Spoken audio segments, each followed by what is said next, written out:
Bom, boa tarde a todos. Dando continuidade aqui ao nosso evento, nossa antepenúltima apresentação, já estamos no fechamento do evento. Eu queria agradecer, antes de mais nada, aos apoiadores que ajudaram o evento a acontecer.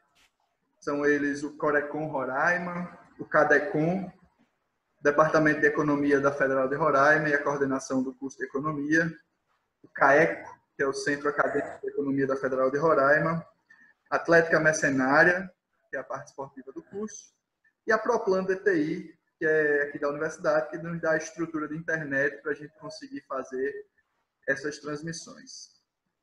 Hoje eu vou ser mais breve, vou passar diretamente para as informações do evento, e depois dou uma apresentada rápida em Alderi, passo a palavra para ele. Como a gente já está encerrando, acho que vocês já estão... quem já está assistindo o evento há algum tempo já entende as outras coisas que eu vinha falando antes. Sobre o evento, o que a gente tem que lembrar sempre é que a gente está fazendo uma lista de presença no chat, tanto aqui quanto no YouTube. Então, a galera que está aqui quer receber certificado, ou a galera que está lá no YouTube, entra no chat, coloca o nome completo, que o nome completo serve como lista de chamada para a gente fazer as certificações no final. Lembro a Alderi, acho que a Alderi já participou de algumas outras apresentações, mas que a gente usa o Zoom grátis, e como a gente usa o Zoom grátis, a cada 40 minutos a gente tem aquela queda, e aí a gente reconecta no mesmo link e continua a apresentação, beleza? Normalmente a gente está dando para os apresentadores 40 minutos, e depois a gente abre para pergunta. Normalmente são 15 minutos de pergunta, mas a gente nunca respeitou isso. As perguntas vão ocorrendo e a gente vai indo até onde o apresentador achar que dá para ir. Durante a apresentação, os microfones ficam desligados. No final, quem quiser fazer pergunta, avisa lá no chat que quer fazer uma pergunta, que eu abro o microfone e pergunta direto para o Alderi. Quem está assistindo pelo YouTube também pode fazer pergunta no chat. Andrei está responsável aí por captar as perguntas do YouTube, então quem estiver assistindo pelo YouTube também pode fazer pergunta no chat. Se a gente tiver algum tipo de problema técnico relacionado à internet, entra nas nossas redes sociais que a gente tenta achar algum tipo de solução para resolver o problema. É isso. Sobre a Alderi é um amigo nosso lá da Universidade Federal do Rio Grande do Norte. Muita gente que passou por aqui veio de lá. Na verdade, nossa rede de relacionamento é grande e, graças a Deus, a galera que fez mestrado e graduação na nossa época foi uma galera que conseguiu se encaixar em várias universidades do Nordeste. Então, a gente tem uma rede de relacionamento legal com essa galera. Ele fez graduação e mestrado na Federal do Rio Grande do Norte. Foi orientando do nosso saudoso professor André Lourenço, de macroeconomia lá. Então, é uma boa referência para ter sido seu orientador. E agora ele está fazendo doutorado na Federal da Paraíba, se eu não me engano, num programa de Dinter com a UFESA, não é isso? Isso, exatamente. Perfeito. Ele é um cara que já faz aparecer em algumas revistas, entre elas uma revista importante, a revista Sociedade Brasileira de Economia Política, e a revista Planejamento e Políticas Públicas. Pelo que eu olho no Lattes e pelo que eu já vi de publicações, a parte de economia política realmente é o forte, é onde ele está com os pés mais fixados. Participou de alguns eventos importantes, eventos da SOBE, da ABET e o Encontro Nacional de Economia Política. Tem bastante publicações em vários periódicos da área, se não me engano, 36, 35 periódicos, artigos em revistas de economia. E atualmente é professor da UFESA, que é a Universidade Federal Rural do Semiárido, lá do Rio Grande do Norte. É um prazer, Alderi, contar com sua participação aqui no evento. Eu abro o microfone aí para a sua palestra. Muito obrigado por ter aceitado participar do evento. Bom, como é que tá o áudio? Tá bom aí? Tá tranquilo, dá para escutar bem. Bom, queria agradecer a Yuri e a Andrei pelo convite. Né? Sempre é uma satisfação estar atendendo os colegas, né? A gente sempre procura fazer o maior esforço para poder contribuir. Tá? Gostaria também de parabenizar pelo evento, né? Esse período aí de pandemia, né? A gente não sabe quando é o retorno das aulas, não sabe se vão ocorrer de forma remota, à distância, ou presencial, né? Tá distante em relação a isso. Né? Uma informação que eu tive hoje especula-se que em junho talvez volte às aulas, né? Mas a especulação ainda. Muitos alunos ficam ansiosos, né? Em casa, né? Muitos estudavam, sua ocupação era estudante, e agora com essa pandemia, eu que ficaram ociosos. Então, o evento é uma forma de reduzir, né, essa ociosidade nesse período, e, ao mesmo tempo, eu creio que está ajudando, né, bastantes alunos aí, principalmente aqueles alunos que estão no final de curso, né, descobrir um novo tema para a sua monografia, para o seu TCC, uma nova metodologia, um método, né, uma nova teoria que pode ser aplicável. Né? Então, parabéns, tá, a vocês pelo evento, é uma satisfação, mais uma vez, estar aqui, tá, participando. Bom, o artigo, quando o Yuri entrou em contato comigo, né, para participar do evento, Yuri falou para mim, disse, Alderi, escolhe um artigo, tá, nível de graduação, nada muito abrangente, né, para apresentar. Né. Então, eu decidi trazer esse artigo aí, né, chama O Crescimento e a Desaceleração na Economia Brasileira, no governo Lula e governo Dilma, né, na perspectiva dos regimes de demanda neocalequianos. Todo artigo, pelo menos ocorre comigo, né, sempre tem uma historinha, né, a gente escuta, vai ver alguma palestra, algum evento, e a partir daí toma interesse para fazer um artigo. Né. Nesse artigo aí não foi diferente. Né. Os regimes de demanda neocalequianos foi de uma aula, do mestrado, um grupo de professores, né, na disciplina de desenvolvimento econômico, e ele teve uma aula, passamos praticamente o dia falando sobre esses regimes aí, sobre os princípios da demanda efetiva, em Keynes, em Kalec, e o foco nos neocalequianos. Né. Então, mais ou menos, eu acho que em 2016, né, eu sempre procuro no recesso, nas férias, fazer pelo menos um artigo. Né. Então, nesse recesso aí, desse ano, né, eu reservei um tempo para poder fazer esse artigo e, ao mesmo tempo, procurar entender como é que a economia tinha chegado naquele ponto, né, naquela situação que estava em 2016. Né. Praticamente a economia crescendo estagnada, crescendo pouco, né, e eu aproveitei, né, esse interesse de ver, procurar entender o que estava ocorrendo com uma aula lá do mestrado. Né. Então, por isso que o nome do artigo aí é o crescimento, né, o crescimento no governo Lula, que ocorreu ali de 2003 a 2010, e a desaceleração que ocorreu ali entre 2011 e 2014. Então, é crescimento e desaceleração. Tá? Então, o objetivo aqui do artigo, tá, já entrando aqui na introdução, o objetivo do artigo é entender o que ocorreu ali, tá, entre 2010 e 2011 e levou a um baixo crescimento no primeiro governo Dilma, um crescimento medíocre no segundo governo, né, que dividiu com o Temer, né, crescimento negativo em 2 anos. Né, e, queira ou não queira, o preço que nós estamos pagando hoje é reflexo dessas políticas econômicas que foram adotadas ali entre 2010 e 2011, né, no início do primeiro governo Dilma. Tá? Então, meu objetivo no artigo aqui é entender o que é que ocorreu ali entre 2011 e 2010, quais as medidas de política econômicas que foram tomadas nesse período que levaram à recessão, tá? E na situação que nós nos encontramos atualmente. Tá? Estou entrando aqui na parte teórica, eu não vou me prender muito nessa parte aqui, mas só para vocês terem uma noção, já que, né, de conhecimento nem dos heterodoxos, digamos assim, né, dos regimes neocalequianos, então é importante entender algumas coisas para poder compreender ao longo do artigo. Tá? Então, quem é Kalec? Kalec é um polonês, tá, que na recessão lá de 29 também estava procurando encontrar explicações e, ao mesmo tempo, soluções para a crise dos anos 30. tá? E, ao mesmo tempo que Keynes estava escrevendo lá a demanda efetiva, o princípio da demanda efetiva, Caneco também estava escrevendo o mesmo princípio, né? Ambos autores em lugares distintos, chegando à mesma conclusão, tá? Que é o impacto da demanda sobre o crescimento do PIB, né?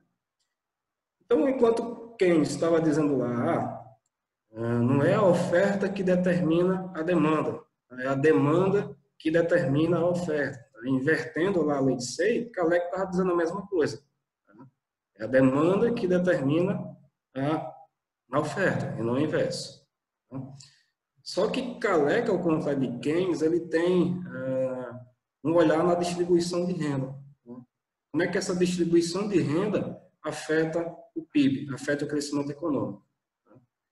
Então, Caneco, ele tem até um trecho nos trabalhos dele, né, que eu coloquei no slide aí, ele diz o seguinte: os trabalhadores gastam o que ganham, tá? Enquanto os capitalistas ganham o que gastam. Então, a partir dessa frase você já consegue ver uma pequena diferença em relação a Keynes, que é a abordagem na distribuição de renda no processo de crescimento econômico. No período contemporâneo, os neocanequianos observaram isso, né? Observaram essa identidade na teoria do princípio da demanda efetiva de Caneco, tá? E disseram, a gente pode melhorar isso daí. Como é que a gente melhora? Vamos criar alguns modelozinhos aqui. Tá? O primeiro modelo que eles fazem, né? Ele conceitua, é o chamado age-led.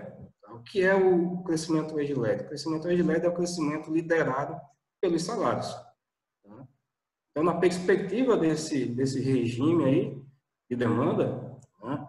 Uma política ou algo exógeno que favoreça os salários, tá? Que favoreça os salários, fazer com que ocorra um aumento do consumo, tá? Já que a propensão a consumir, a propensão marginal a consumir dos trabalhadores é próxima de 1. Então, um aumento dos salários, ou algo que faça isso, vai provocar um aumento do consumo, né? Como a função consumo que está na última linha do slide aí, faz parte do PIB, então nós temos aí um crescimento do PIB. Tá? O regime profit-led, tá? É algo parecido, tá? Só que voltado para os empresários. Tá? Então, é um crescimento liderado pelos lucros. Tá? Então, nessa perspectiva, aí, uma política, algo exógeno que provoque um aumento dos lucros, tá? Vai fazer com que aumente o investimento, como faz parte do PIB, nós temos aí um crescimento do PIB. Tá? Dentro desse regime aí do profit-led, nós podemos ter uma expansão, que é chamado regime spot-led.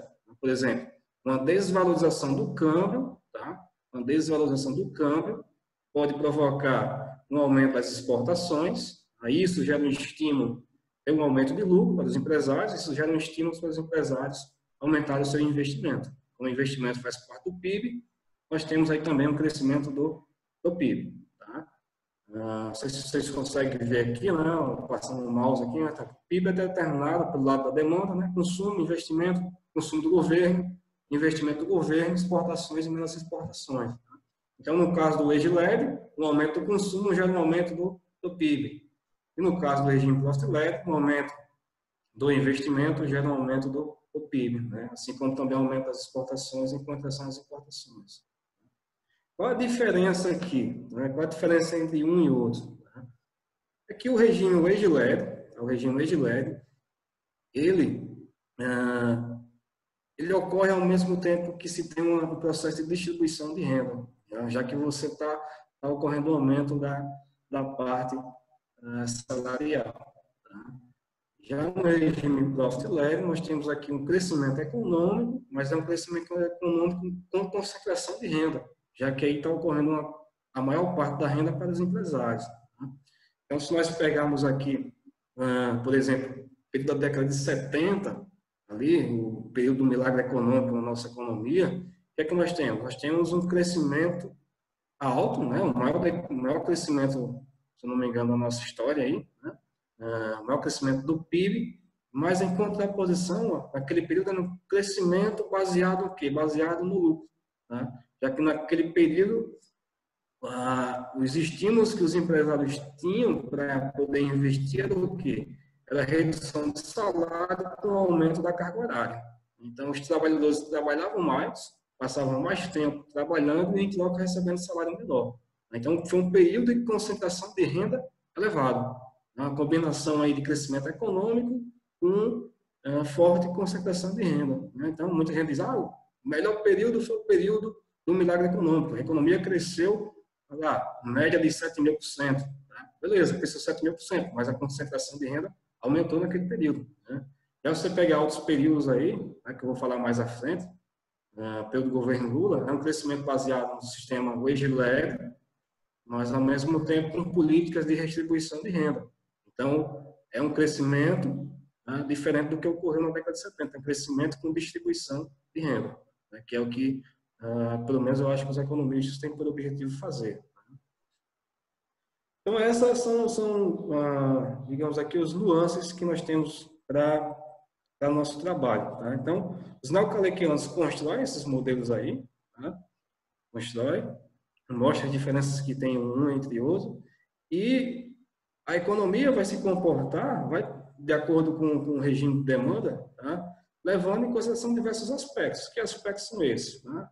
Distribuição de renda, grau de abertura comercial, participação de cada componente aqui do PIB, no PIB, né?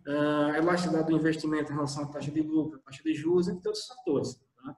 Então, o que é que vai determinar o regime de demanda a ser adotado na economia são um conjunto de fatores. Tá?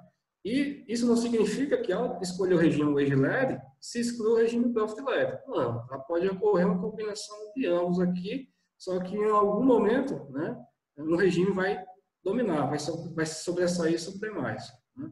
Então, esses regimes de demanda aqui vão ser determinados por alguns fatores estruturais da economia. Né? Bom, a metodologia, eu adotei, isso não está no artigo, tá? Mas, digamos, não está escrito, mas está por trás do que foi feito lá nos dados. Né? Qual a metodologia que eu adotei aqui para identificar o regime de demanda? Tá? É uma metodologia que a gente chama de taxa de contribuição ao crescimento. Tá? Então, como o Yuri me sugeriu, tá? É algo bem simples, não precisa de muita ferramenta econométrica, precisa de muita coisa para fazer isso aí não. Tá? Basta saber as 4 operações, consegue calcular a taxa de contribuição no PIB. Tá? Então, como é que nós fazemos isso? Inicialmente, nós calculamos a taxa de participação, tá? Que é o componente do PIB sobre ele, né? Pode ser o consumo, investimento, seja qual for o componente. E, em seguida, calculamos a taxa de crescimento, né? Que qualquer aluno de graduação sabe fazer uma taxa de crescimento. Né? Valor atual menos valor anterior, dividido pelo valor anterior. Né? Então, todo mundo sabe fazer isso aqui. Né? Então, a taxa de contribuição nada mais é o quê? É a multiplicação da taxa de participação defasada em um período com a taxa de crescimento do PIB. Isso aí vai me dar a taxa de contribuição ao PIB. Tá? Como é que funciona isso em termos práticos? Tá? Vamos supor que o crescimento do PIB em 2000 tenha sido de 10%. 10%. A taxa de contribuição no PIB vai me dizer o quê? Vai me dizer quanto desse 10% aqui foi derivado do consumo, quanto desses 10% foi derivado do investimento e assim por diante. Tá? Por exemplo, nesse caso aqui que eu coloquei para vocês. Tá? Desses 10% aqui, 5% foi derivado do consumo. Tá? Desses 10% aqui, 1,5% foi do investimento, 1,5% dos gastos do governo, 3% das exportações e menos 1% das importações. De modo que a soma disso daqui vai ter que ser igual a 10%. Tá? Então, com essa metodologia, eu consigo ver, por exemplo, a taxa de crescimento no ano de 2020 vai ser de 2%, né? Glória a Deus, né? Se foi isso, né? E a expectativa é que seja bem negativa, né? 2%, tá? Então, vamos dizer o que? 1% foi derivado do consumo e 1% foi derivado dos demais componentes do PIB. Tá? Então, a taxa de contribuição ao crescimento do PIB mostra justamente isso. A contribuição de cada componente na taxa de crescimento. Beleza? Então, já entrando aqui na análise de dados, na última sessão do artigo, o que é que nós temos aqui? Nós temos a taxa de crescimento do PIB. Tá? Temos a taxa de crescimento do PIB. Tá? O artigo ele vai até 2014, mas como tem mais dados mais recentes aqui, eu aproveitei e já dei uma atualizada na taxa de crescimento aqui. Né? Então, nós temos praticamente aqui quantos governos? Nós temos FHC aqui, de 99 a 2002, Lula 1, Lula 2 até 2010, Dilma 1 e Dilma Temer, né, de 2014, 2015 a 2018. Né? Então, temos vários governos aqui. Tá? Nesse primeiro governo FHC, o que é que nós tínhamos? Nesse primeiro governo FHC. Sendo aqui a taxa de crescimento aqui, é aquela taxa de voo de galinha, né? Cresce um ano, no outro ano cai, cresce no ano seguinte, no outro ano cai. Né? O que é que nós tínhamos no governo FHC? Né? O governo FHC é uma turbulência de fatores negativos externos, né? Várias crises externas que afetaram o desempenho do governo FHC. Tá? Então, nesse segundo governo aí, por exemplo, né, há a flexibilização da taxa de câmbio aqui em 99, tá? E o governo tinha feito acordos com a FMI, empréstimo para ter divisas, para ter dólares. Né? De modo que, nesse período aqui, o governo tinha uma pequena reservas cambiais. Ocorreu um crescimento no ano, tá? Esse crescimento elevava as importações, como o governo não tinha divisas ou tinha receio de acabar as divisas, no outro ano tinha que ocorrer uma recessão para reduzir essas importações. No ano seguinte, ocorria um crescimento, novamente, restrição externa batia, tinha que gerar um pouquinho de recessão para conter o crescimento das importações. Né? Quando Lula assume aqui em 2003, né, depois daquele efeito temporal das suas eleições, né, ele é beneficiado com a bonança externa. O setor externo melhora consideravelmente nesse período aí do governo Lula. Né? Já começa com a Argentina se recuperando da crise, começa com a China importando commodities do Brasil, né? De modo que, nesse primeiro governo aqui, primeiro governo Lula, o governo consegue acumular divisas, consegue acumular reservas justamente com essas exportações para a China, tá? De modo que vai deixando de lado o problema que tinha no governo FHC, que é a de restrição externa. Então, daqui, o governo Lula começou a ter espaço para um maior crescimento, sem bater na restrição externa, né? Que é a falta de divisas. Tá? Mas ainda era um governo com um crescimento relativamente baixo, alto, em relação ao FHC, mais baixo em relação ao segundo governo, porque havia necessidade aqui de fazer superávites primários para poder pagar o FMI. Tá? Então, o investimento público, políticas de redistribuição de renda no primeiro governo Lula, não é tão forte como foi no segundo, tá? Devido justamente a essas necessidades de fazer superávit primário ano após ano, se não me engano, aquele período 3,5%, 4,5% do PIB. Tá? Então, o governo Lula conseguiu fazer superávit primário e conseguiu pagar o FMI, se não me engano, em 2005. Tá? Então, se livrou do FMI e, ao mesmo tempo, conseguiu fazer, digamos, reservas cambiais. Né? Então, tinha reservas cambiais, já não tinha aquele problema do crescimento bater na restrição externa e, ao mesmo tempo, se livrou do FMI. Podia fazer políticas fiscais agora expansionistas. Tá? É justamente o que ele começa a fazer lá no segundo governo. Né? O que tem no segundo governo aí? A ampliação do Bolsa Família em termos de valor, em termos de número, política de valorização do salário mínimo, coloca uma regra de salário mínimo, PAC 1, PAC 2. Né? Então, começa a fazer investimentos pesados aí na economia. Tá? Vem a crise aqui em 2008, 2009, né? Mas devido às condições que tinha naquele período, né, o governo faz algumas isenções de impostos e consegue passar pela crise sem grandes dificuldades, né? Alcançando um crescimento aqui em 2010 de 7,5%. Né? Embora seja 7,5% aqui, devido à base aqui, mas é um crescimento significativo. Então, nesse primeiro governo Lula aqui, nós já podemos identificar que é um governo caracterizado por um sistema, por um regime de demanda o eixo leve, um crescimento baseado nos salários, né, e com a leve distribuição de renda. O problema é que, após 2010, Dilma assume e ocorre isso daqui, né, que está no gráfico aí.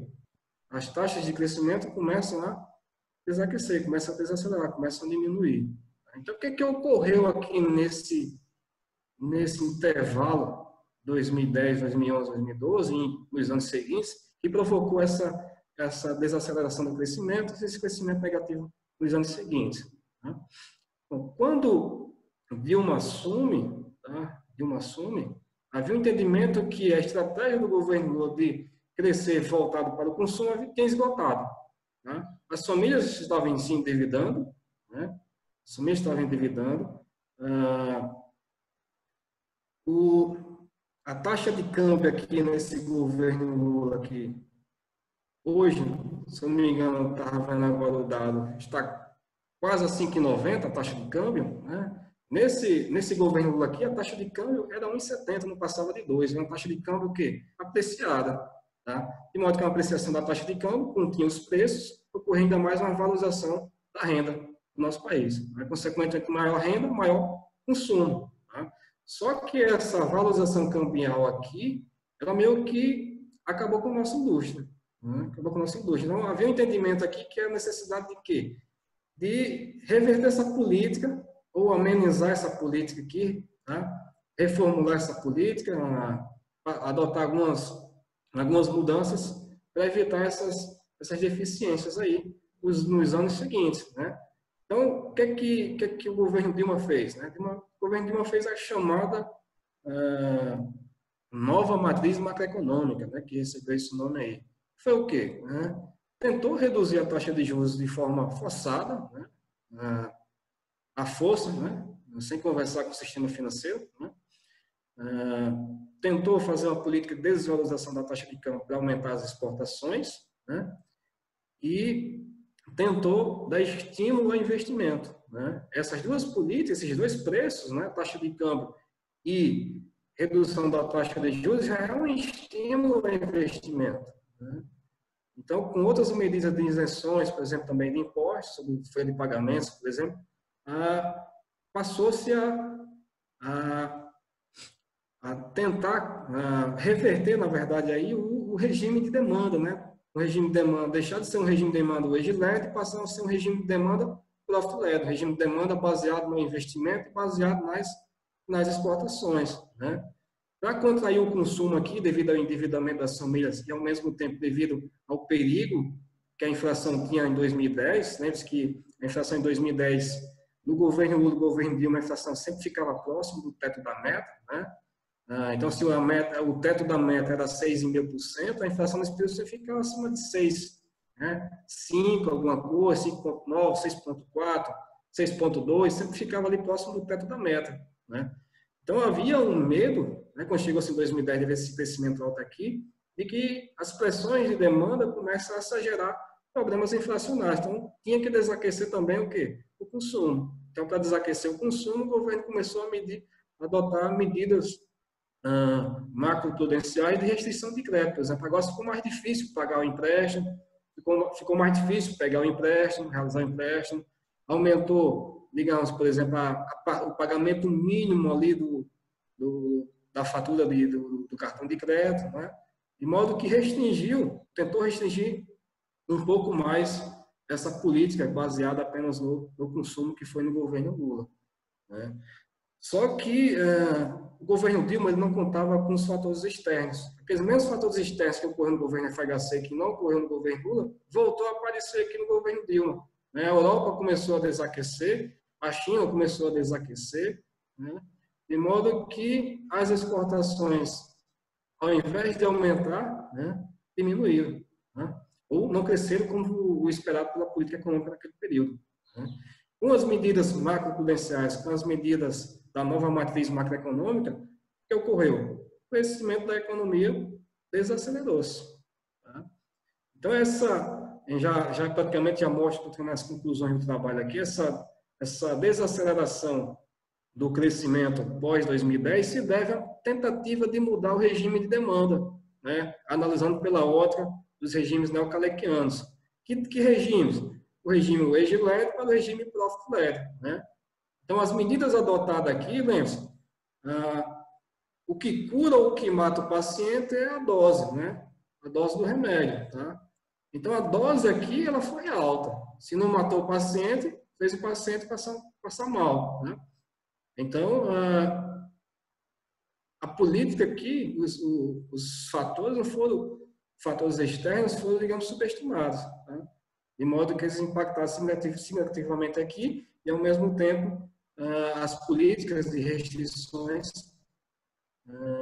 levaram a essa desaceleração. Quando chega aqui em 2015, né, nas eleições de 2014, há aquela briga política, né, entre a AS e Dilma, tá?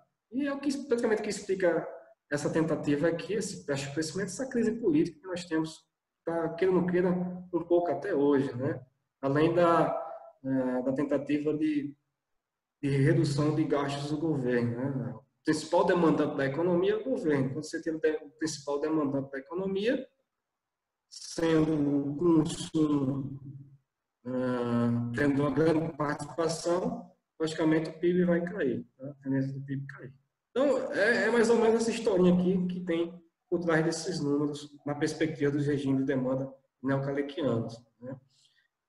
Você pegar aqui as taxas de crescimento dos componentes, né? Lembre-se que para calcular a taxa de contribuição ao PIB, eu tenho que ter a taxa de crescimento dos componentes e a taxa de participação, né? Então, perceba que são trajetórias similares, o consumo com o PIB, né? Assim como também com o investimento, tá? São trajetórias similares, tá? Assim como as exportações e as importações, né? Aqui eu tenho a taxa de participação de cada componente do PIB, né? Então, se vocês observarem aqui na terceira coluna, o maior componente aqui é o consumo, tá? Então, se o país deseja alcançar um crescimento alto, né, pelo lado da demanda, tá? Ele não vai fazer isso se não for aquecendo o consumo. Já que se fizer uma pequena política que reduz o consumo, o impacto vai ser significativo sobre o PIB. Se ele fizer um pequeno estímulo ao consumo, o impacto vai ser também significativo sobre o PIB, no sentido favorável, tá? O investimento aqui, tá? Que é investimento do governo e investimento privado, o governo não passa de 2%, tá? Mas é um investimento que induz o investimento privado, tá? É bem inferior ao consumo. É bem inferior ao consumo. Se você pegar o consumo do governo, que está aqui na segunda com o investimento do governo, vai dar em torno de 22% do PIB, é maior do que o investimento privado, tá? As exportações também é insuficiente para que essa variável possa liderar o crescimento através do regime exporto-leve, tá? Então, queira ou queira, dentro da estrutura do PIB da nossa economia, tá? Dificilmente a gente vai conseguir um crescimento que não seja uma estratégia baseada em consumo. Tem que fazer alguma medida que combine o sistema, o regime de demanda wage-led com o regime profit-led. Então, dada a taxa de crescimento dos componentes, dada a taxa de participação, a gente consegue obter aqui a nossa taxa de contribuição. No governo FHC, tá? Por exemplo, aqui, ó, no ano 2000, né, o crescimento foi de 4,4% do PIB, né? 4,4% do PIB, 2,5% desse 4,4% foi do consumo das famílias. O consumo do governo foi praticamente zero, né? E desse 4,4% aqui, 0,9% foi do investimento público e privado. 1% das exportações e 0,8% das importações. Então, se pegarmos a média aqui, tá, para a gente chegar a conclusões mais rápidas, observa-se que o crescimento aqui foi liderado pelo consumo, tá? Pelo consumo das famílias e pelo consumo do governo. Então, embora seja um governo de linhas liberais, tá? O regime aqui nós podemos caracterizar como regime wage-led, já que o consumo foi o que contribuiu mais com o crescimento do PIB. Tá? No governo Lula, no primeiro governo Lula, se observarem aqui, ocorre a mesma coisa, só que de forma mais intensa, né? O principal componente do PIB, e contribui mais com o PIB, é o consumo. Tá? Há uma recuperação do investimento em relação ao governo FHC, que foi negativa a contribuição, tá? Mas ainda é tímida a recuperação aqui, a contribuição do investimento no PIB final. Tá? No segundo governo, as coisas aí melhoram um pouco, né? Lembre-se que já tinha se livrado das restrições externas, já tinha se livrado do FMI, então tem mais espaço para crescimento, né? Então, nós temos aí o crescimento do consumo, dessa média aqui, 4,13 foi só de consumo, né? Dessa média, aí 1,7,8, né, foi do investimento, então já ocorreu uma melhora aqui também do investimento. Então, podemos até dizer, foi liderada pelo consumo, mas também é um crescimento baseado no regime profit led. Tá? Mas o regime que domina aqui é o regime wage led. Você também tem as exportações aqui que melhoram. Tá? O primeiro governo também aqui melhora, tá, em relação, sobretudo, ao impacto da China no comércio internacional. O primeiro governo Dilma, né, a média já cai, né, mas o consumo continua também sendo a principal variável. Então, aqui no primeiro governo, né, nós temos a redução da média de crescimento do PIB, mas continua sendo liderado pelo consumo. Tá? Então, o investimento pouco ainda, né, pouco significativo em relação ao consumo. Então, podemos dizer aqui que se trata também de um regime de demanda wage led. Tá? Pegamos o governo o período que não está no artigo aí, que é o governo Dilma-Temer, né? 2 anos de Dilma, 2 anos de Temer. É um período praticamente jogado fora, taxa média negativa, tá? Do PIB, né? Se deve a vários fatores, né? Crise política, crise econômica, que hora adota uma política, hora adotava outra, né? O próprio governo Dilma ocorreu isso, coloca o ministro Levi, depois coloca o Barbosa, ministro de visões totalmente diferentes da economia, depois Temer assume, coloca o Meirelles, né? Então, são medidas econômicas distintas que provocaram certos prejuízos, né, na economia, né? Principalmente aqui, se você for ver a parte do consumo do governo, né, já que passou-se a fazer ajuste fiscal, a necessidade de ajuste fiscal, e não está embutido aqui, porque deixou-se de divulgar dados do investimento público. Né? Então, é um período aí em que há um retorno da política, digamos, uma tendência um pouco mais liberal, uma divisão um pouco mais liberal. Há chamar necessidade de ajuste fiscal. Tá? Então, em termos gerais, né, observa-se o quê? Observa-se que a economia ela apresenta uma estrutura, né, cujo crescimento vai ser direcionado para os salários, para o consumo. Tá? Então, um regime de demanda wage led. Tá? A consequência disso é o quê? Se for colocado na política, digamos, que vá nesse sentido, tá? É uma queda do índice de Gini, como está mostrado aqui no gráfico. Tá? Então, a melhora da distribuição de renda. Tá? Nós pegarmos o início aqui, é bem um pouquinho superior ao final. Tá? Os dados mais atuais vão mostrar o quê? Aqui está até 2013, mas os dados mais atuais, como passou a reverter a política, vai mostrar um crescimento aqui do índice de Gini. Tá? Então, uma piora da distribuição de renda. Tá? Então, o resultado, tá, das políticas adotadas aí foi a melhora da distribuição de renda, tá, mas que já está começando a ser revertida. Tá? Para finalizar, né, peguei aqui uma parte de um artigo de Kalec, tá, que diz o seguinte: o que é que explica essa mudança? Kalec já explicava isso em 43, tá, no caso da economia brasileira. O que é que ocorreu em 2014, em 2010, em 2014, que provocou todos esses efeitos que nós temos aí até hoje. Tá? Então, Kalec vai dizer o seguinte: quando a mudança, segundo Kalec, se forem feitos esforços no sentido de garantir o nível de pleno emprego, tá, alcançado na fase de prosperidade, provavelmente haverá uma forte oposição por parte dos empresários que encontrariam mais de um economista para afirmar que a situação é enferma, pressionando o governo a retornar à política ortodoxa de corte dos gastos públicos. Então, o cara que está dizendo o quê? A taxa de desemprego lá em 2010 era em torno de 4%, né? Em torno de 6%. Em 2014, né, a taxa ainda estava baixa, estava em 4,5%, se não me engano.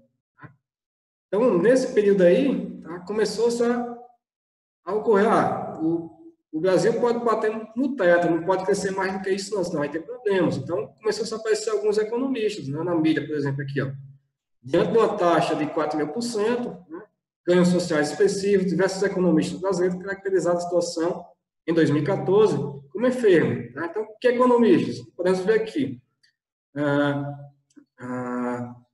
Essa flexibilização deve ser feita via corte de salários, como afirmou Arminio Fraga, na entrevista à Folha de São Paulo, em setembro de 2014. Depois, Samuel Pessoa disse o seguinte: esse corte aí tem que ser em torno de 10%, ou seja, tem que se gerar desemprego em torno de 10%. Porém, cortar salários, tá, é preciso gerar desemprego. E isso deve ser realizado através de corte de gastos públicos e até mesmo do corte em gastos sociais, como argumentou Gustavo Franco, na entrevista da época. Então, o que Calec dizia aqui, né, meio que se confirmou aqui naquele período lá de 2014, tá, que começou em 2010. Tá? Então, a parte mais... Calec é um pouco marxista, né? Não que seja o meu caso, a parte mais marxista do trabalho, eu acho que é essa daqui. Tá?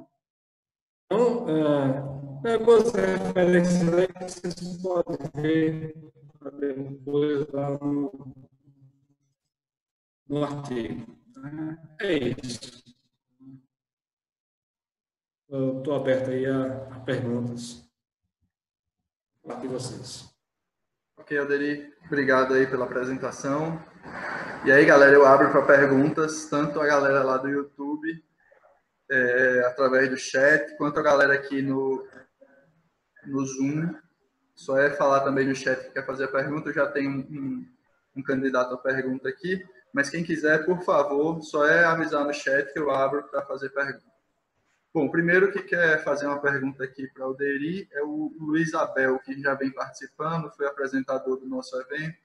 Ele quer fazer uma pergunta, deixa eu abrir o microfone dele. Oi, Abel, me escuta? Opa, boa tarde, consegue me ouvir? Conseguimos, eu ouvi ele ver. Sempre nessa rede maravilhosa. Você quer vida? Fique à vontade aí, Abel. Parabéns a você e ao Andrei mais uma vez pelo excelente evento que vocês estão organizando. A exposição da Alderi aqui foi bastante grandiosa, extremamente instigante para a gente debater algumas questões. Extremamente interessante que, além de abordar um pouco a questão metodológica da equação proposta de crescimento pelo Calec, também nos faz refletir sobre a questão externa da economia brasileira nesse período de tempo que a gente consegue avaliar, que é uma coisa que é extremamente relevante. Você consegue me ouvir, né, Alderi? Tranquilo. É extremamente relevante para a discussão. Achei hiper interessante o seu trabalho e a forma de apresentação. Eu fiquei com dúvida em algumas coisas, eu vou fazer o comentário, eu vou fazer a pergunta, não é só comentário, mas eu vou fazer o comentário porque eu particularmente consigo dissociar qual parcela do consumo aí se deve ao aumento da demanda externa, porque tem uma variável exportação. A gente teve uma demanda externa muito elevada nos anos 2000, que teve um efeito de distribuição de renda muito grande na economia brasileira, via contratação de mão de obra, via apreciação de salários. Se você for conversar com alguém do agronegócio, for a campo conversar com o produtor, o que ele vai dizer para a gente? O crescimento dos preços internacionais da produção agrícola nos anos 2000 se tornou uma riqueza meramente fictícia para os produtores agrícolas, porque a gente distribuía em forma de salário essa renda. O que significa dizer isso? Os salários também na agricultura se elevaram bastante, dada a demanda por mão de obra para aumentar a produção. Isso teve um transbordamento sobre o consumo muito grande internamente, dado pelo agronegócio. Eu entendo, eu não sei se é possível a gente...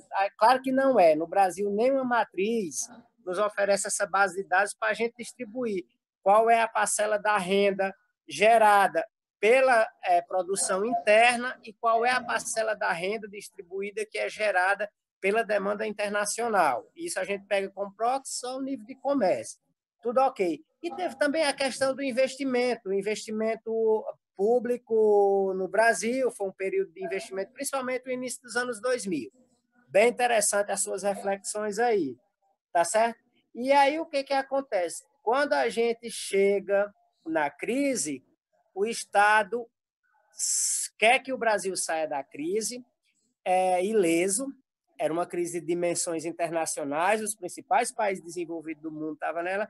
Acredito que não dava para o país subdesenvolvido, pode achar ruim a expressão, é essa mesmo, um país periférico sair ileso de uma crise de tamanha dimensão. O que aconteceu? Baixa taxa de juros e oferta de créditos. Ignora qualquer regulamento, as pessoas fazem 3, 4 consignados em seus salários, e aí explode o endividamento das famílias brasileiras. Ponto. Chega a hora de pagar a conta. Seus dados, o seu artigo eu vou ler minuciosamente posterior, porque eu achei muito interessante. O que impacta no crescimento brasileiro? Consumo, consumo, consumo. Meu caro, mas as famílias se endividaram. A gente tirou o país da crise num contexto de endividamento profundo das famílias brasileiras, com redução de taxa de juros aí para consumo, enfim. Saímos da crise criando uma maior. Aí veio o segundo Dilma. Ela, junto com o Manteiga, conseguiu destruir qualquer perspectiva que a gente tinha de ter uma política de crescimento econômico sustentado para os próximos 10 anos, sendo otimista. Conseguiram elevar o nível de endividamento público de uma forma gigantesca. Qualquer esforço que foi feito para ter superávit primário foi embora. E agora?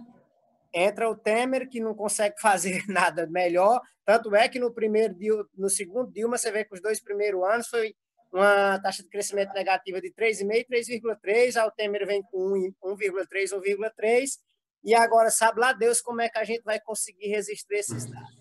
Aí a minha pergunta é a seguinte, Alderi, a gente sabe que o crescimento dos anos 2000, eu particularmente acredito muito, que a grande parcela do crescimento econômico brasileiro dos anos 2000 se deve à conjuntura macroeconômica externa.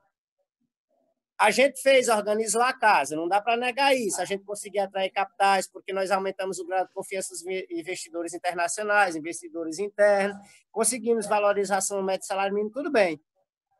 E agora? Essa é a questão. E agora, a gente já viu que o modelo de crescimento econômico dado pelo consumo perdura por muito tempo. Mas, dado o endividamento das famílias brasileiras agora, eu não diria que ele está esgotado, mas ele está meio que batido, entendeu? Dado pelo esse consumo. Se a gente não tiver um aumento da demanda internacional, a gente está passando por uma crise sem precedentes internacional aí, dado pelo coronavírus, nós sabemos disso. Se a gente não tiver uma retomada do crescimento internacional, da melhora do cenário macroeconômico internacional, como é que a gente vai fazer, Alderi, na sua visão, nessa perspectiva analítica teórica do seu estudo, como é que a gente vai fazer para retomar de novo esse crescimento econômico baseado no consumo, sabendo de todas essas limitações que a gente já enfrenta num momento como esse? É isso aí, meu amigo. Eu não sei se eu fui claro, qualquer dúvida eu estou aqui, viu? Obrigado pela atenção, parabéns pelo excelente trabalho, viu? Grande Abel. Saudade, viu, Abel? Ei, meu amigo. Rapaz, você tem uma pergunta mais fácil, não, para mim? O que deve fazer para sair depois do coronavírus? Simples, né? Pergunta, né? É inegável, né, que o setor externo, às vezes eu brincava com os meninos lá em Mossoró, né, que faziam doutorado comigo, né, até Tiago está aí, os vendas, diz, rapaz, Lula é um cara de muita sorte, porque quando ele assume, o contexto externo está destruído, melhoras do nada, tá? Só acaba de novo. Cara, é uma sorte muito grande, né? Então, assim, mas nós não estamos pior hoje porque, pelo menos aquele medo da restrição externa que nós tínhamos, desapareceu, né? Se tratar em se revender divisas para solucionar a crise, né? Onde é que a gente ia imaginar isso? Né? Vender divisas para solucionar a crise. Assim, Vimos aí que não há outro jeito da economia crescer se não for voltada para o consumo. Então, tem que pegar esse endividamento das famílias, ver se realmente tem esse endividamento, até quanto é esse endividamento, se é que é alto das famílias, é endividamento de, foi para o SPC, você dá 1.000 pontos. Né? Então, vamos encontrar meio aí de tentar botar esse pessoal no mercado consumidor. Né? Vamos, Brasil ali, 210 milhões de habitantes, vamos colocar gente no mercado consumidor. Como é que faz isso? Não é dando dinheiro, mas não pode dar emprego. A gente pode tentar estimular emprego, estimular o setor privado a crescer e a contratar. Tá? Então, eu creio que não tem que ser só um crescimento baseado em consumo. Né? Tem que ser uma combinação. Porque se for só consumir e consumir ninguém produzir, daqui a pouco vai bater a inflação. Tá? Então, há outro medo, outro receio aí. Então, tem que ser um crescimento tá? Baseado no consumo, tá? Ainda é inegável da estrutura do PIB, mas também um crescimento que passa a estimular investimento privado, setor privado na economia. Né?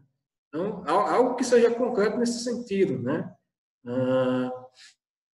O setor agrícola, como você falou, teve uma parte que foi o setor agrícola, mas o setor agrícola conseguiu se modernizar rapidamente. Né?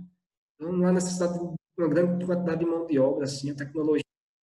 É um setor avançado no Brasil. Se nós temos um setor avançado no Brasil, é o setor agrícola. Então, uma forma de se fazer isso aí, de tentar recuperar a economia, é uma conciliação de ambos, né? Uma conciliação consumo, investimento, tentar aumentar a produtividade da economia, né? Tentar resgatar a nossa indústria, né? Resgatar a nossa indústria para que nós também possamos exportar bens industriais, não apenas bens agrícolas. Então, acho que passa por aí, tá? Passa nesse sentido. Ok, Abel? Ok? Tranquilo? Valeu, cara. Obrigado aí de novo pela participação. Valeu. Bom, a gente tem tem pergunta do Tiago Gomes, e depois tem pergunta do YouTube. Andrei me passou que tem uma pergunta do YouTube. Deixa eu ir abrindo aqui o microfone do Tiago. Mas antes de abrir o microfone do Tiago, a professora Ana pediu para parabenizar o evento, né, em nome do Departamento de Economia. Estou lendo aqui o que ela me mandou. Parabenizar o evento em nome do Departamento de Economia. A professora Ana é nossa chefe do departamento e ela vem agradecer a participação do reitor da UFRR, que está participando aqui do nosso seminário. Se eu não me engano, ele está pelo YouTube. Está participando pelo YouTube. A gente fica feliz com a participação do reitor. E é isso. Deixa eu abrir o microfone aqui para o Tiago. Tiago, escuta? Está me ouvindo? Estamos sim. Pode ficar à vontade. Pronto. Quero parabenizar pelo evento. E, em especial... Tiago, desculpa, deixa eu lhe atrapalhar no começo. Só se apresenta, porque eu acho que deve ter uma galera que não lhe conhece, então se apresenta antes de fazer a pergunta, por favor. Eu sou professor da UERN, lá em Pau dos Ferros, e faço doutorado com Alderi, entendeu? O programa de Inter. UERN, UFES e o FPB. E eu fiquei curioso em dois pontos. Queria questioná-lo, né? Relembrar as nossas conversas de quando a gente acordava, ia tomar café e ia parar na hora da aula, né? A gente só parava nesse momento. Então, duas provocações, certo? A primeira, partindo do resultado, né, que você chegou, dizendo que o governo Lula foi a base do crescimento, né, foi o eixo LED, né, baseado em consumo. O que é que você acha da afirmação de alguns economistas que esses reajustes do salário mínimo, acima do crescimento da produtividade do trabalho, afetaram a economia? Alguns dizem que isso prejudicou, né? Tanto que chegamos naquele momento ao famoso voo de galinha, né? Que muitos falam popularmente. E a última pergunta é se você tem alguma estimativa do impacto do crescimento do PIB na redução da pobreza e desigualdade. Tá bom? Só isso mesmo. Mais uma vez, parabenizar por sua disposição em publicar nas férias, é um cara disposto, né? Merece um prêmio depois. Quando você viaja uma pessoa, vai ganhar o prêmio, viu? Fica à vontade, meu filho. Grande Tiago. Tiago é um colega meu, né, amigão. Tá? A gente se conheceu no Dinter. E sempre tem essas provocações aí pra gente, né? Bom, aquele pessoal de lá, né, pessoal mais liberal, mais extremo, todo aumento de salário vai causar aumento de preço. Né? Isso não é verdade. Né? O crescimento de salário só vai causar aumento de preço se for um crescimento acima da produtividade, que ocorreu durante algum período aí no governo Lula. Começou a ocorrer durante algum período do governo Lula. Tá? Não é à toa que a taxa de inflação no nosso período sempre ficava próxima ali do teto da taxa do Copom, estabelecida pelo Copom, né? Então, o governo encontrava formas de crescer a economia, porque não há aquele dilema crescimento com desemprego, tem que gerar emprego, tá? Mas com a inflação dentro das metas. Então, assim, ocorreu um crescimento acima da produtividade, ocorreu a partir de algum momento. Né? A partir de algum momento. Isso afetou a economia? Né? O crescimento econômico? O governo Lula não viu isso, não conseguiu ver isso. Né? Pelo menos em termos de crescimento, não. Havia demanda, se demandava, portanto, se há demanda, há uma atividade política e econômica, os empresários se sentem mais à vontade para fazer investimento. Tá? Os preços, tá? Né? Chegou perto do teto ali da meta. Tá? Mas que foi determinante para reverter a trajetória de crescimento, eu acredito que não. Isso não foi determinante, não. Porque senão já tinha ocorrido antes do governo Lula. O que foi determinante foram as medidas de política econômica adotadas no governo Dilma, diante de um contexto externo que ficou desfavorável novamente. Isso aí foi o né? Até porque se ocorreu um crescimento acima dos salários, crescimento do salário acima da produtividade, tá? O governo deu diversos estímulos para os empresários também, redução de impostos. Chegou na crise de 2008, o governo, tudo que as empresas pediram, né, foi dado para poder manter o emprego. Tá? Então, se o lucro reduziu devido ao aumento de salário, ele pode ter sido mantido, tá? Devido a essas isenções que o governo deu para essas empresas. Tá? E a outra pergunta foi de estimativa? Não. Do impacto, crescimento do PIB na redução da pobreza e desigualdade. Aí isso a gente consegue ver pelos índices, né? O índice de pobreza, o sistema pobreza indígena, caiu, né? Caiu significativamente. Então, o crescimento no período do governo Lula foi um crescimento baseado na distribuição de renda e na redução da desigualdade social. Se você vê a quantidade, até porque o conceito de extrema pobreza, o conceito de pobreza, você pega o indicador lá, o governo, ao dar um Bolsa Família, automaticamente tira essa pessoa da extrema pobreza. Então, isso melhorou, né, a situação da pobreza, ao mesmo tempo da desigualdade de renda no nosso país.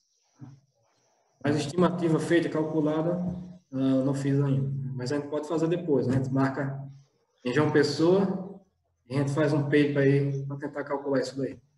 Pronto. Isso aí, valeu. Obrigado, meu amigo, pela pergunta. Valeu, Tiago, pela participação. Valeu. Obrigado aí. Tem mais pergunta? Tem uma pergunta agora do YouTube. Eu vou abrir o microfone do Andrei, que ele faz a pergunta, que ele está direto lá.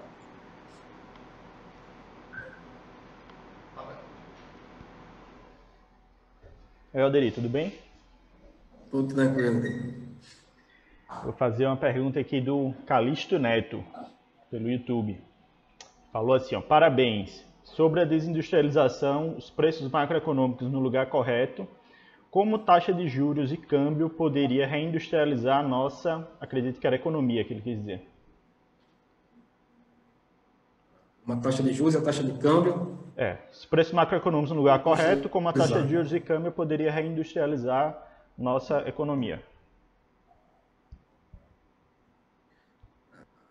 Assim, há uma corrente, né, que é a corrente não desenvolvimentista, né, que diz que baixa taxa de câmbio está no lugar certo e que a indústria se recupera.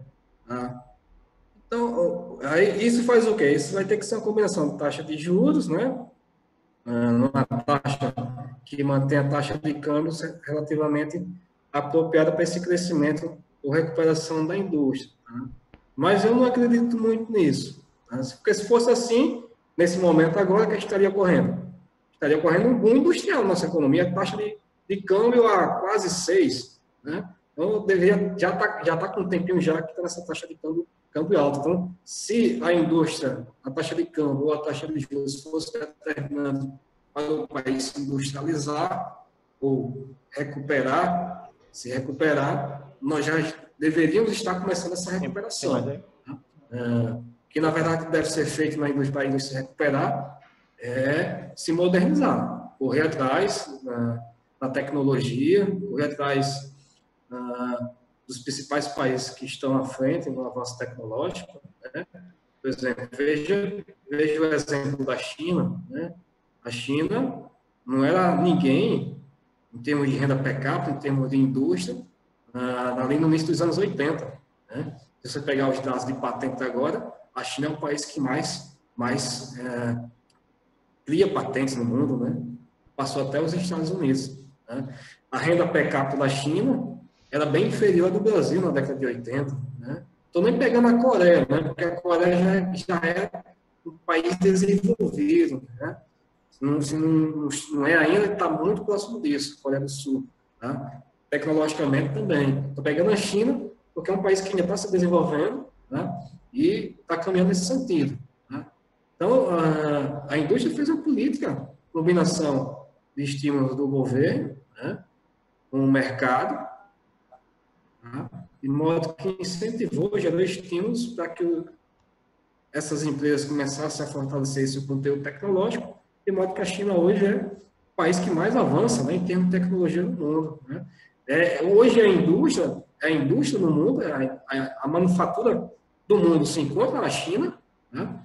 E possivelmente nos próximos anos vai ser onde vai estar o centro tecnológico do mundo. Né? A China lançou recentemente um plano chamado China 2025, que é justamente com esse objetivo, chegar em 2025, ser ao mesmo tempo o centro da manufatura e ao mesmo tempo o centro tecnológico. Então, para a indústria se recuperar, tem que ter um planejamento econômico, político nesse sentido. Não é ter políticas como tiver no governo Lula, faz uma política de desenvolvimento industrial, um PDI, depois muda, depois reformula uma Pintec, e ninguém sabe para onde é que vai. Né? Faz uma política e começa a remendar essa política. Faz uma política de campeões nacionais e que não deu praticamente nada, né, em termos da indústria. Né? A taxa de câmbio é importante? A taxa de juros é importante? Mas não é o que vai determinar um país se industrializar ou um país desindustrializar. E vai determinar interesse, uma política estratégica econômica no sentido de desenvolver a indústria tecnologicamente. Né? Aumentou a tecnologia, aumentou a produtividade, se torna mais concorrente aos mercados internacionais e, com isso, tem estímulos para ajudar o país a crescer. Eu acho que é isso. Posso ir? Beleza, deixa eu abrir o microfone que, ok, a pergunta do YouTube, a Andrei tem uma pergunta específica dele, depois eu tenho uma também. E aí, galera, quem quiser fazer mais perguntas, tanto pelo YouTube quanto pelo Zoom, fiquem à vontade, estamos abertos a perguntas. Pode ir, Andrei.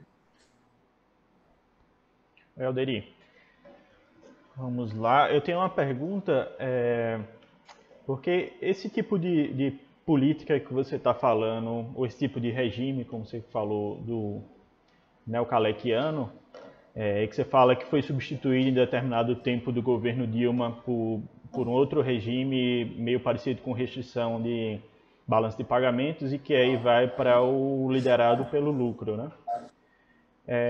Ele também veio, em boa parte, motivado, pelo menos no discurso, por uma questão orçamentária, do orçamento do governo.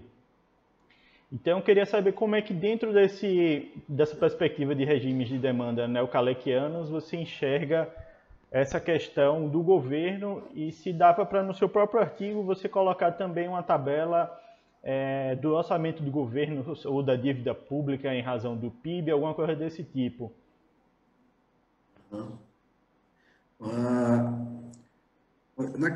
Naquele período 2010 a 2011, eu acho que a questão fundamental para a reversão de regime não foi o orçamento, mas foi a pressão dos preços.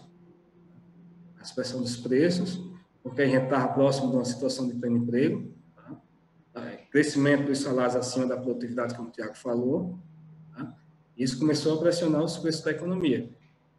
E a dificuldade os brasileiros, nós temos o quê? Nós temos uma memória de longo prazo em relação ao processo inflacionário, né? Então, por exemplo, chegou acima de 5, a gente já pensa que vai voltar o período colo, né? Vão prender a minha poupança, vão capturar meus recursos, e aí cai a poupança, né? Cai o investimento. Né? Então, essas pressões inflacionárias que começaram a ocorrer em 2010, até pelo crescimento específico que ocorreu naquele ano, levou, e a questão do endividamento das famílias, levou o governo Dilma a reverter a política, tentar reverter o regime. Vamos fazer uma política mais voltada para o investimento agora. Tá? Até porque naquele ano, eu acho que nós ainda fazíamos superávit, nós tínhamos superávit primários. Né? Nós estávamos fazendo superávit primário. Então, era um ano a gente está saindo de um ano de crescimento econômico. Perceba, com o PIB alto, se pegar superávit primário em relação ao PIB, né? Com o PIB alto, a gente estávamos fazendo superávit primário. A situação começou a piorar no governo Dilma.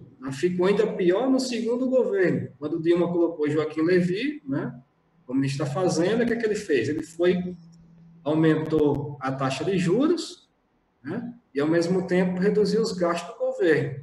A dívida explodiu. Se você pegar o indicador da dívida pública em relação ao PIB, a dívida explodiu naquele período. Aí a gente começou a perder, se já vinha perdendo o controle orçamentário, a partir daquele ano, então, foi embora. Né? Aí ela vai tentar reverter isso daí, coloca o Barbosa lá, Nelson Barbosa, como ministro da Fazenda. Aí já era tarde, né? Ela já tinha apoio político, já tinha se perdido, né? Menos de um ano levou o impeachment. Tá? Então, eu acho que o orçamento, tá? Dá para a gente colocar isso no artigo, assim, para procurar os dados. Tá? O orçamento, acho que não foi determinante para reverter a política nesse período aí, mas sim esse contexto macroeconômico, de endividamento, de inflação, tá? E, sobretudo, também levou a dificuldades políticas a questão de reduzir os juros à força. Né? Se a taxa de juros que chegou agora a 3%, o Dilma chegou à menor taxa histórica, que, se não me engano, foi 7,5%. Então, a questão realmente aí da mudança, do meu ponto de vista, do ponto de vista do regime de demanda neocalequiano, foi esse contexto aí de entendimento que o regime, o ex-LE tinha esgotado, tá? E as pressões inflacionárias que tinha na economia no período. Eu acho que passa por aí. Fazer mais um aí, Yuri. Fazer mais um. Tem mais uma pergunta. Obrigado, Alderi. Deixa eu só fazer mais um, aproveitar que eu estou com a palavra para concluir aqui o raciocínio. É uma pergunta um pouco diferente agora. Com respeito a parte da teoria dos neocalequianos, porque a gente sabe que a coisa do modelo de Kalec, por exemplo, entrava nas provas da ANPEC. Por exemplo, o aluno que está de graduação que está aqui assistindo, a prova da ANPEC é a seleção para entrar em mestrado e doutorado em quase todas as universidades do Brasil. Mas isso já faz algum tempo que não entra mais. Acho que entrou no comecinho da década de 90. E aí acabou seguindo o seguinte caminho. Algumas universidades continuam dando conteúdo de Kalec, outras universidades já acabam não dando mais essa coisa do conteúdo de Kalec. Então eu queria que você falasse aqui um pouquinho mais para a gente, só para efeito de entendimento de todo mundo, se existem uma corrente de pensadores neocalequianos, porque eu sei que o modelo de Kalec está lá, tem algumas universidades que eu sei que ainda utilizam, mas ainda existem alguns pesquisadores mais recentes que continuam fazendo um artigo junto com você nessa linha, ou você não conseguiu achar na literatura? E como é que esses autores se conectam com uma outra linha de pensadores que são os pós-keynesianos ou os desenvolvimentistas? Porque eu vi que você citou alguns artigos no seu trabalho, que acho que se você perguntar a alguns desses autores, por exemplo, o Oreiro, se ele é neocalequiano, talvez ele diga que não. E tem alguns outros que eu acho que diriam, não, sou pós-keynesiano, coisa do tipo. Eu queria só que você desse uma explanada assim, para o pessoal da graduação que está assistindo entender um pouquinho melhor essa corrente teórica. Na economia brasileira, tá? Os neocalequianos são relativamente novos. Tá? Por exemplo, quando eu fui fazer o artigo, literatura nacional você praticamente não encontra. Procura, encontra trechos em alguns artigos, encontra alguém falando, o Oreiro falando, o Bresser falando, né? O Carlinhos de Carvalho falando, mas um artigo específico, dizendo, é isso, assim, assado, não. Tá? Um artigo com corpo teórico construído bonitinho, a gente não encontra. A gente só encontra em artigos internacionais. Na economia brasileira, que poderia mais se aproximar, talvez, tá? Não vou dizer com toda certeza, acho que está até aqui citado no artigo, deixa eu tentar lembrar aqui o nome dele.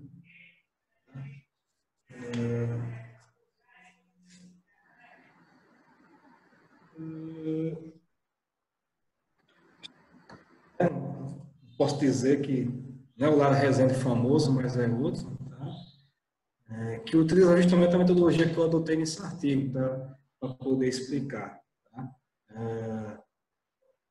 Nós temos aqui que se aproxima, mas está ali pendendo, né? O Ferrari Filho, tá? Talvez se aproxima também dessa linha, ou então ali intermediário com os pós-keynesianos, mas autores mesmo é a nível internacional. Aí no internacional nós vemos um bocado como está nas referências dos artigos aí. Tá? Nós temos aí, só pega aqui o Breck, né, que é o que realmente trabalha com isso. Né? Tem vários modelos. Pega o modelo kalekiano, economia fechada, abre a economia e tem trabalho só teórico, né, sem análise empírica, só teórico falando sobre os modelos kalekianos. Né? Aí, onde vem, tem o Baldo e o Magni, né? Também são autores neocalequianos. Tá? Tem um artigo que a gente estudou lá no mestrado, um autor chamado mestrado Lavoie, tá? Também se aproxima dessa tendência neocalequiana. Tá? Então, o peso mesmo dos autores é a nível internacional. A nível nacional, praticamente não temos quase ninguém, mas que utiliza de suas metodologias, né? Porque até está próximo com os keynesianos ali, com os pós-keynesianos. Então, passa a utilizar a mesma metodologia dos seus trabalhos. Tá?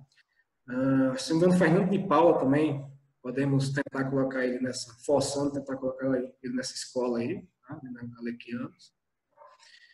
Ampère, na verdade, não deixou de adotar, tá? Porque, no meu entendimento, Ampère que mais virou, digamos,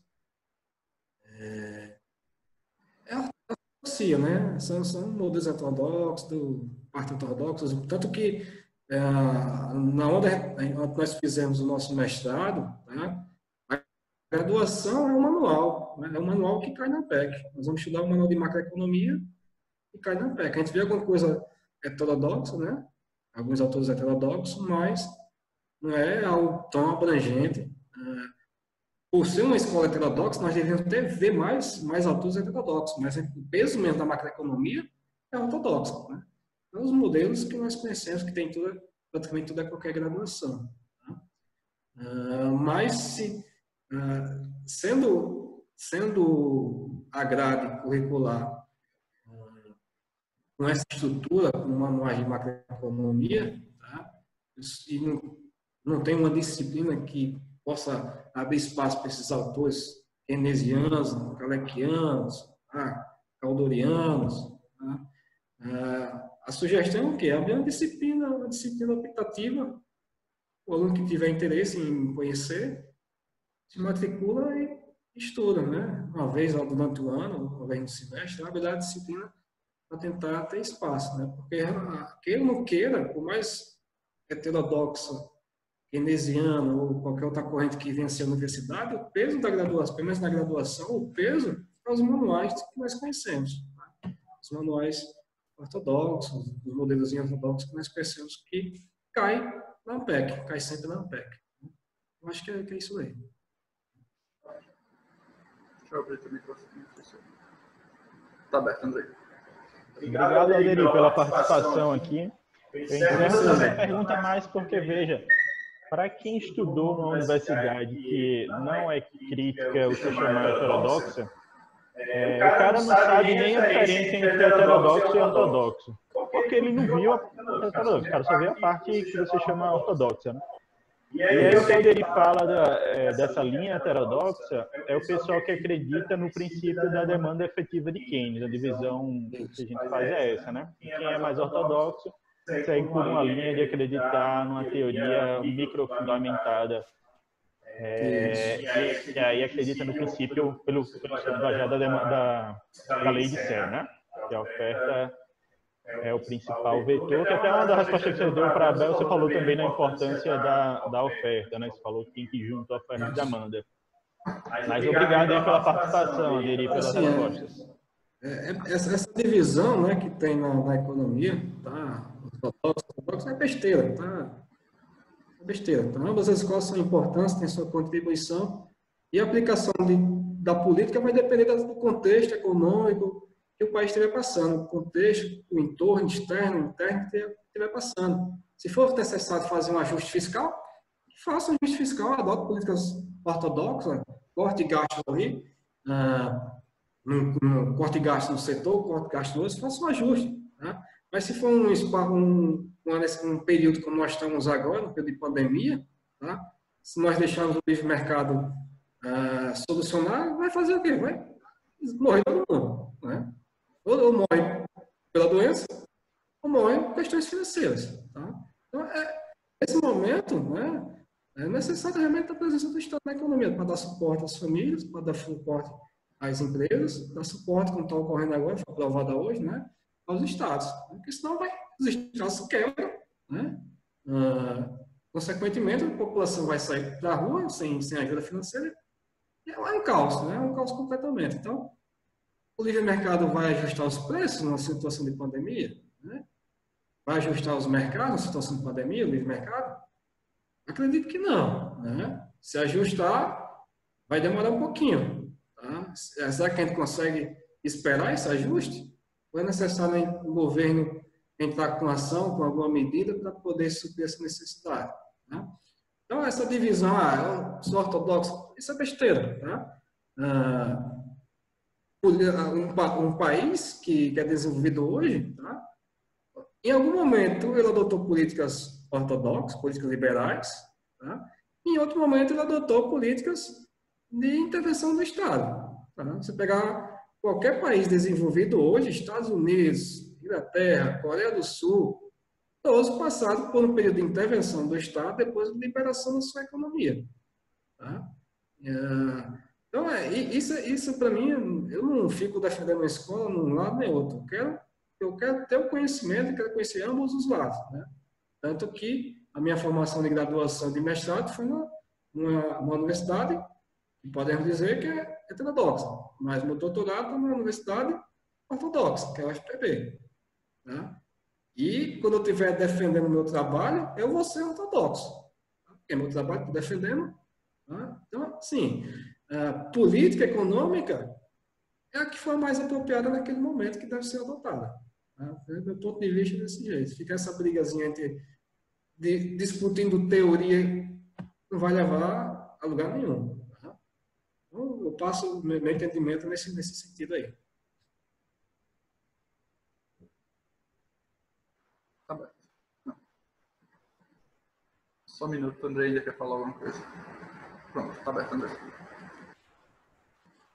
Tá fechado. Mudo aqui. Pronto. Alderei, só para fechar. Já ia fechar naquela hora, mas você falou. Eu acho que é super válido realmente essa conversa, porque de um lado tem gente muito competente, do outro lado tem gente muito competente também.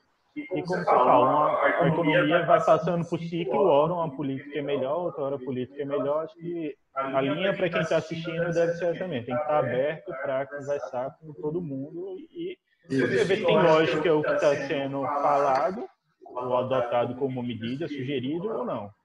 Se você quiser realmente ficar olhando a linha do cara, acaba fazendo pouco sentido. Mas, teoricamente, assim, existe uma restrição, existe uma divisão, né, entre uma escola e outra. Mas acho que a gente tem que estar aberto mesmo. Obrigado, Alderi. Agora encerra de vez. Obrigado, Sandro. Bom, eu acho que é isso. Não deve ter perguntas aqui. Tem pergunta no YouTube, Andrei? Aqui no chat não. Só um minuto. Se não tiver no YouTube, eu tenho algumas questões aqui. Tem mais uma pergunta no YouTube. Deixa eu abrir o microfone do Andrei de novo.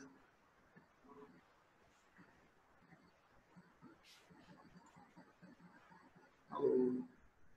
Só um minuto.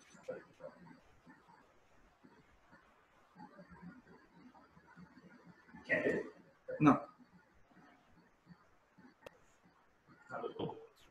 Pronto, tá aberto. Primeiro, o nosso reitor aqui, o professor José Geraldo, parabenizou também pela sua apresentação, reforçou aqui o que a Ana já havia avisado. Ainda está assistindo até agora, parabenizou, tá? E aí vamos para a pergunta do Calixto Neto. Ele tem uma outra pergunta aqui para você. Ele pergunta: a reforma trabalhista tem como pano de fundo baixar o custo do salário, aquém da produtividade, para os empresários voltarem a investir. Porém, isso não ocorreu. Qual o motivo? A reforma trabalhista teve a intenção de flexibilizar, né, salários, né, reduzir salários, direitos, né, com o objetivo de aumentar o investimento. Tá? Mas demanda. Né? Cadê a demanda? Numa situação de recessão, numa situação de crise política, de instabilidade econômica, instabilidade política, qual o empresário que vai ter a ousadia de tentar fazer investimento? Então, não é uma ligação direta, não é, é só baixar salário que todo mundo vai investir. Não. Tá? Tem outros fatores que também determinam investimento e, dependendo do momento, determina mais do que o custo de produção. Tá? Então, o mercado vai ter, ele é composto por dois lados, lado da oferta e lado da demanda. Tá? Se tem alguém disposto a produzir, porque os salários estão baixos, mas será que tem demanda pelo aquele bem? Tá? Então, é algo personalizado. Nesse momento aí da reforma, nós temos demanda caindo, as pessoas segurando seus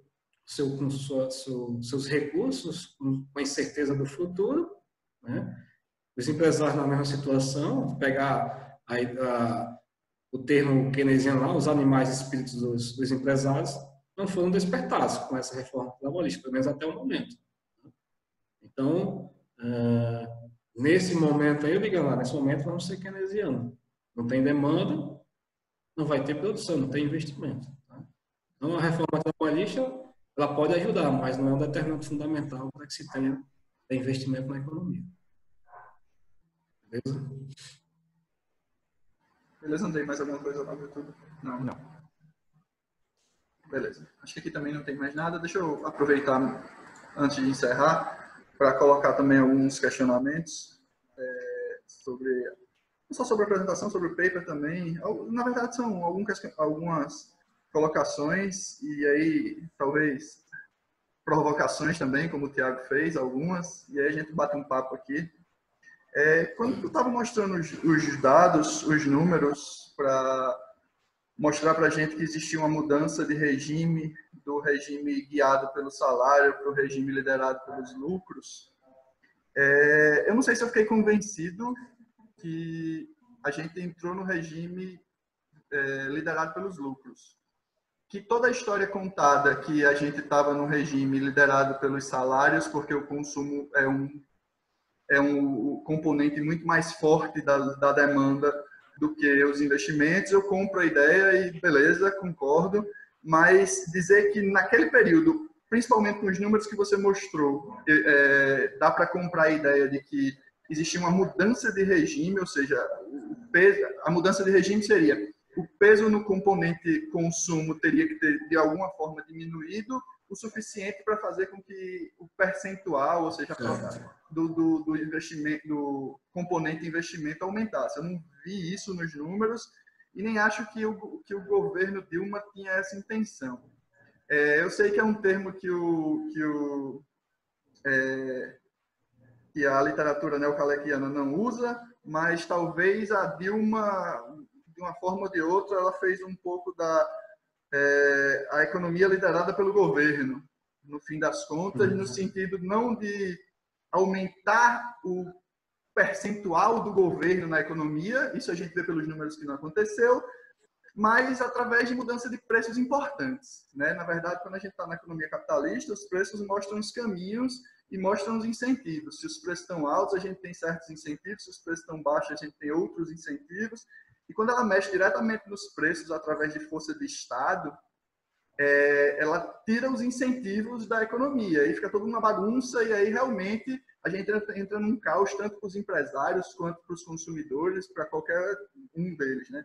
Então eu tenho essa indagação, um pouco de provocação, talvez, de tentar tentar dizer assim, não é que o governo Dilma, me parece, né, pelo menos não forçadamente, mudou o regime para um regime de lucros. Me parece que tem um pouco dessa,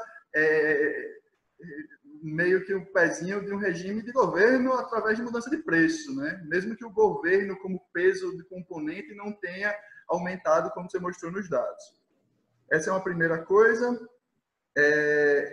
Uma segunda provocação também, assim, para a gente bater papo, é que no final da tua apresentação, quando tu entra no período Dilma Temer, você fala que existe uma tentativa, pelo menos, de governo liberal. Eu acho que passa bem longe disso. Mas, na verdade, é a intervenção de preço e tal, tem tudo menos um governo liberal naquele final ali do governo Dilma Temer.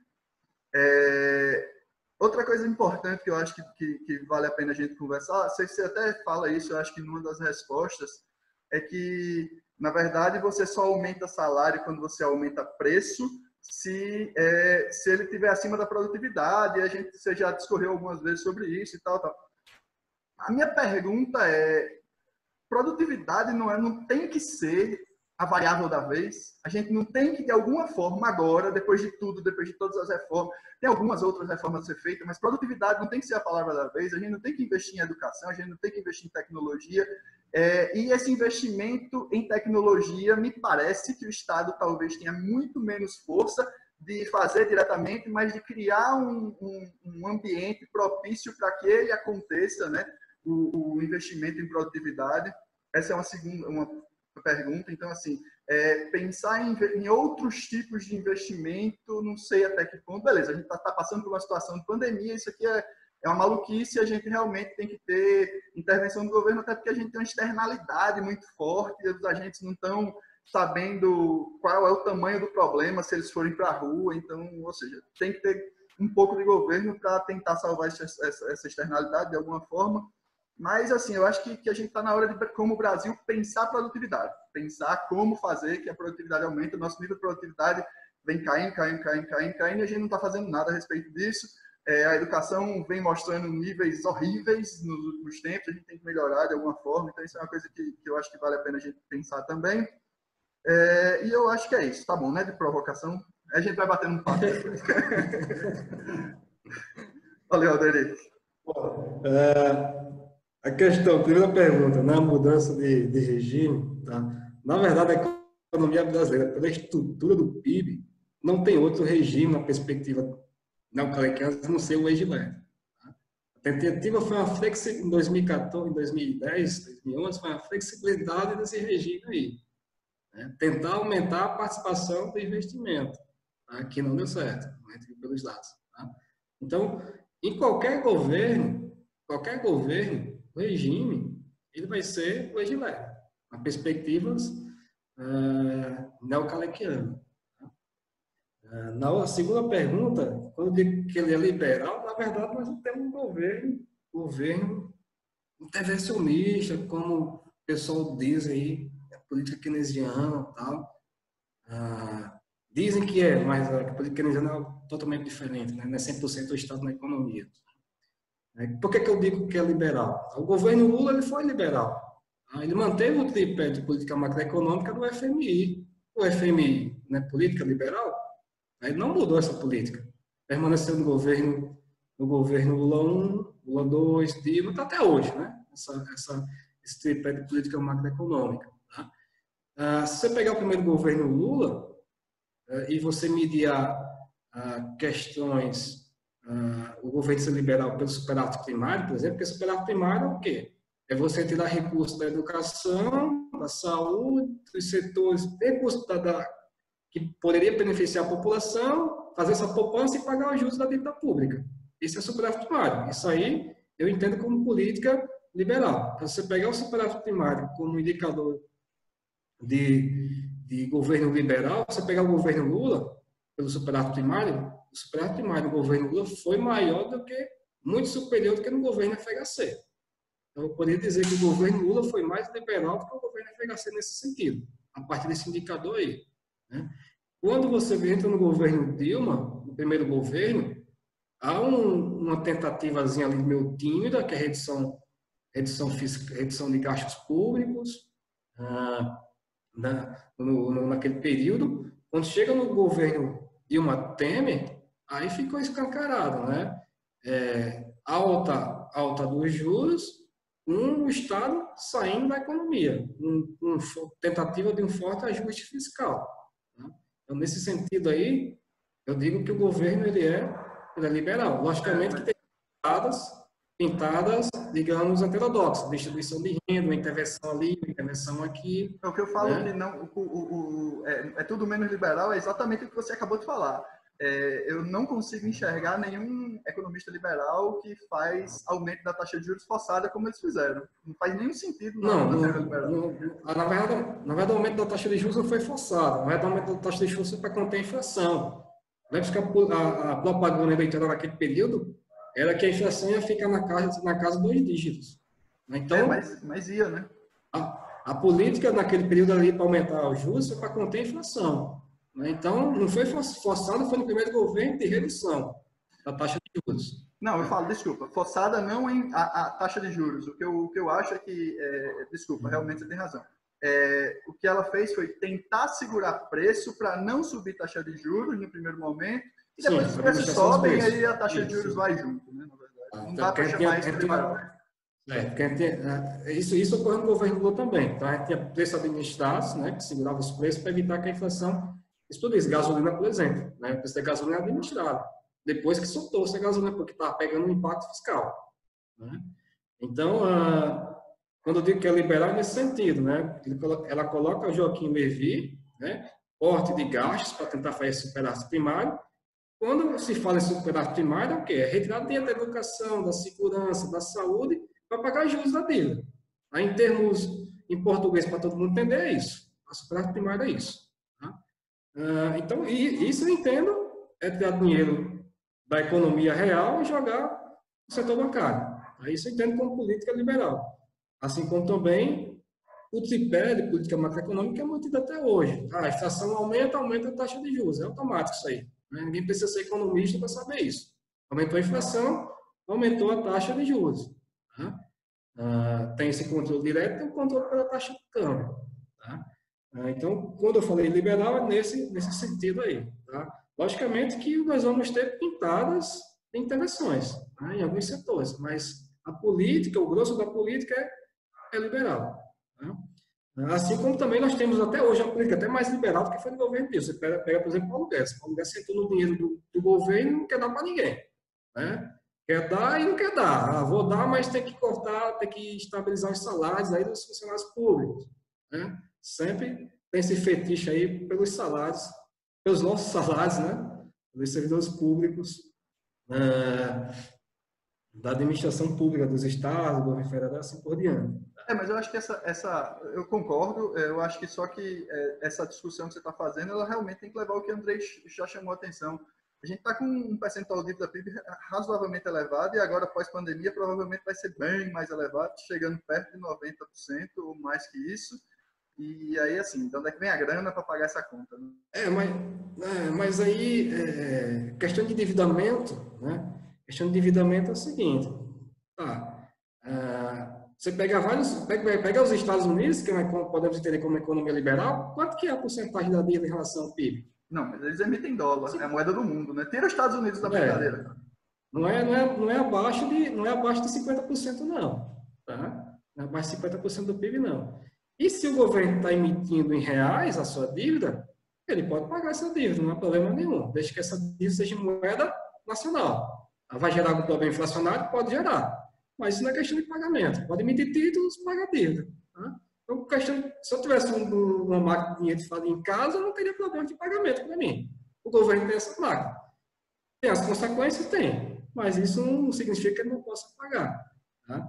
E tem um contexto, né? A política, a economia, ela não é estática, ela muda. Tá? Então, uma política que dá errada no país pode dar certo em outro. Tá? Um aumento de dinheiro na economia pode gerar processo inflacionário? Pode, mas também depende do contexto que nós temos lá. Tá? Será que é insuficiência de demandas? Se for insuficiência de demanda, se aumentar a oferta de moeda vai gerar inflação? Não sei. Né? Tem que fazer, tem que analisar direitinho para saber se isso dá certo. Tá? Endividamento, principalmente no período que nós estamos agora, tá? O endividamento para a saúde, para salvar vidas, deve nem estar sendo questionado. Tá? Deve estar sendo controlado, digamos assim. Será que está indo realmente para a saúde ou está ocorrendo um desvio? Aí desvio nesse sentido. Né? Porque está se descendo para salvar vidas. Eu não meço esforço nenhum para salvar um parente meu. Eu acho que também vocês, em termos financeiros, também não merecem esforço nenhum. Mas uma coisa, se quer comparar o governo com a família, apesar que eu acho que não é apropriado, nós podemos utilizar essa analogia aí. Tá? A questão aí da produtividade, aí sim, tá? Não é de hoje. De tempos atrás, que o Brasil já deveria estar investindo em educação, qualificação da mão de obra, tentar aumentar a produtividade do nosso país. Tá? Novamente um exemplo, pegue a Coreia do Sul, pegue a China, né? Veja como é que era a renda per capita desses países no início da década de 80, tá? Veja como era a estrutura desses países na década de 80. Era similar ao do Brasil. A China, a Coreia, a China até pior, a Coreia e o Brasil eram similares em termos econômicos, em termos de indicadores econômicos. Tá? Hoje a Coreia do Sul é um país desenvolvido, por quê? Porque investiu em tecnologia, em educação, pesquisa e desenvolvimento, tá? Patentes. A gente está sempre entre os 3 países que mais fazem patentes, criam patentes no mundo. Tá? China, a renda per capita da Coreia hoje, que era igual ao do Brasil na década de 80, hoje está bem superior à nossa renda per capita. Tá? A China do mesmo jeito que eu falei anteriormente. Por quê? Porque está investindo em educação. Então, o aumento da produtividade passa pela via da educação. Aí eu concordo com você, concordo com meus amigos com tendência mais ortodoxa de que para se desenvolver um país, passa pela educação, passa pelo aumento da produtividade. Tá? Até porque se tiver aumento da produtividade, permite também ter um aumento de salários. O salário vai crescer mais rápido que a produtividade. Então, melhor do que? Melhor distribuição de renda também da economia. Tá?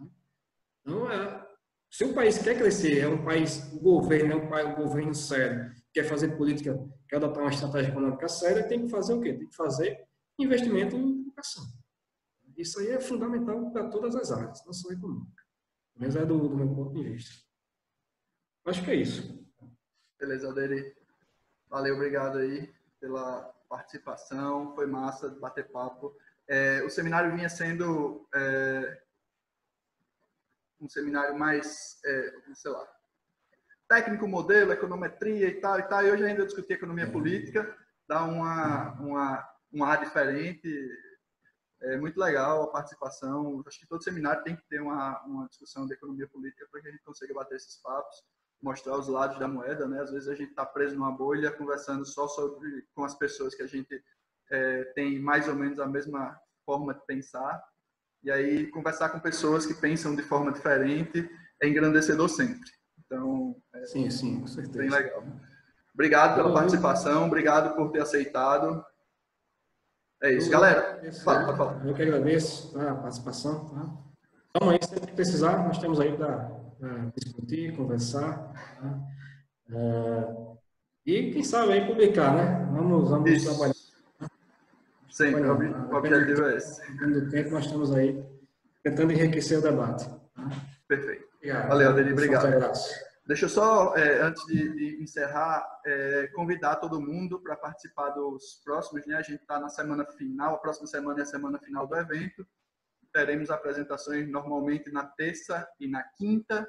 Na terça-feira eu apresento o meu artigo, um dos artigos que saíram da minha tese. E na quinta-feira, a Raíssa, que é uma doutoranda da Universidade de Illinois, dos Estados Unidos, apresenta o trabalho dela na quinta-feira e a gente encerra o evento.